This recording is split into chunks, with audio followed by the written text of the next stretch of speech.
New year వేళ ఏపీలో విందు రాజకీయాలు కుప్పమన్నాయి. అధికార వైసీపీ నుంచి టికెట్ ఆశిస్తోన్న నేతలు, సన్నిహితులు, మద్దతుదారులు కేడర్ తోటి ఆత్మీయ సమావేశాలు, విందులు ఏర్పాటు చేశారు.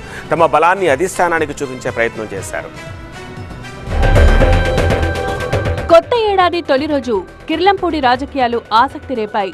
ముద్రగడ పద్మనాభం వైసీపీలో చేరబోతున్నారని కొద్ది రోజులుగా ప్రచారం సాగుతోంది.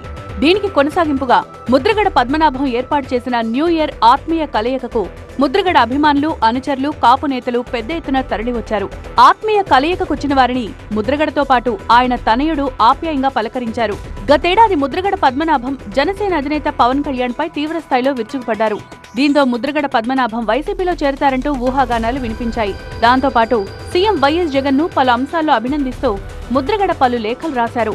దీంతో ఇక ముద్రగడ వైసీపీలోకి రీఎంట్రీ ఇవ్వడం ఖాయమనే ప్రచారం జరుగుతోంది.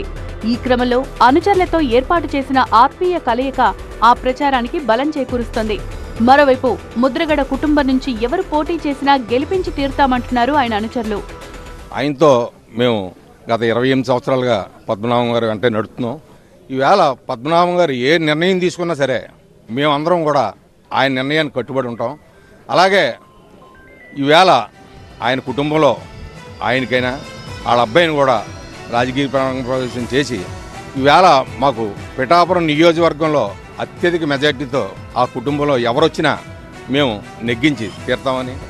మరోవైపు ప్రతిపాడు వైసీపీ నేత, మాజీ ఎమ్మెల్యే వరపుల సుబ్బారావు కూడా న్యూ ఇయర్ వేళ అనుచరులు, ఆత్మీయులతో విందు భేటీ నిర్వహించారు. ప్రస్తుత ఎమ్మెల్యే పర్వత్ ప్రసాద్ వ్యవహారంపై అధిష్టానానికి అనేక ఫిర్యాదులు వెళ్లాయని, తనకు టికెట్ కేటాయిస్తే గెలిచి తీరుతానంటున్నారు వరపుల సుబ్బారావు. ఈవేళ నిజంగా నూతన సంవత్సర వేడుకల్లో కూడా నేను ఎప్పుడు ఊహించలేదు ఇంత జనాభా వస్తారు, ఇంతమంది వస్తారని చెప్పేసి. స్థానిక శాసనసభ్యులు బెదిరింపులు కూడా లెక్క చేయకుండా మీరెవరూ ఎక్కడికి వెళ్ళడానికి వెళ్ళలేదు, నా దగ్గరికి రండి, నా దగ్గర తినండి తప్పించి ఇక్కడి నుంచి పోండి అని చెప్పి చెప్పినప్పుడు కూడా చాలామంది ప్రజాప్రతినిధులు, ప్రజలందరూ కూడా చాలా బ్రహ్మాండంగా కూడా ఈ కార్యక్రమంలో భాగస్వామ్యం.